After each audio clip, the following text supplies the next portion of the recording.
இந்த வெள்ளரிக்காய் மோர் எப்படி பண்ணுறதுன்னு பார்ப்போம். இப்போ நம்ம வெள்ளரிக்காய் மோர் தான் பண்ண போகிறோம். நான் அந்த வெள்ளரிக்காய் எடுத்து வச்சுருக்கேன். இது தொலி சீவிட்டு இந்த வெள்ளரிக்காயை கட் பண்ணி எடுத்துகிட்டு வரேன். வெள்ளரிக்காய் தொலி சீவிட்டோம், பொடியாக கட் பண்ணிடுவோம். நம்ம கட் பண்ணி வச்சுருக்கோம் வெள்ளரிக்காயை. இந்த மிக்சியில் இந்த வெள்ளரிக்காயை போட்டுக்கிடுவோம். வெள்ளரிக்காயை போட்டோம். இந்த அளவு நான் உப்பு எடுத்துருக்கேன். இதையும் போட்டு ஒரு சுற்றிட்டு வந்துடுவோம் மிக்சியில். நமக்கு இப்போ இந்த மாதிரி கிடச்சிருக்கு வெள்ளரிக்காய். இது நம்ம வடிகட்ட தேவையில்லை, ஏன்னா வெள்ளரிக்காய் நம்ம அப்படியே சாப்பிட தான் செய்கிறோம், அதனால் அப்படியே ஊற்றிக்கிடுவோம். இந்தளவு நான் தயிர் எடுத்து வச்சுருக்கேன்.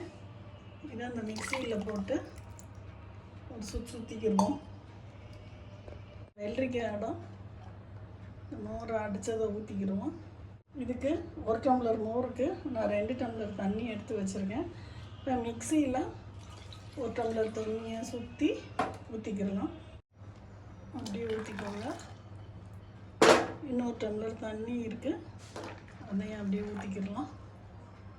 சும்மா எல்லாத்தையும் அப்படியே மிக்ஸ் பண்ணி விட்டுருங்க. டேஸ்ட் பண்ணி பாருங்கள். இது வந்து 1-2 வெள்ளரிக்காய் அந்த மாதிரி இருந்தால் ஒன்றும் பிரச்சனை இல்லை. நம்ம வெள்ளரிக்காய் சாப்பிட்றது தானே. நைஸாக நீங்கள் அடிக்கணும்னா அடிங்க. சும்மா அப்படி 1-2 இப்படி இருந்துச்சுனாலும் பிரச்சனை இல்லை. இது வந்து வெள்ளரிக்காய் வந்து கொஞ்சம் திக்கானதுனால மோர் வந்து ரொம்ப கெட்டியாக இருக்குது. நீங்கள் வேணும்னா இன்னொரு 1/2 டம்ளரும் 1 டம்ளரும் தண்ணி மிக்ஸ் பண்ணிக்கோங்க. ஏன்னா நமக்கு வெள்ளரிக்காயும் இந்த பங்குனிக்கு நல்லா இருக்கும், வெயிலுக்கு உடம்புக்கு நல்லது.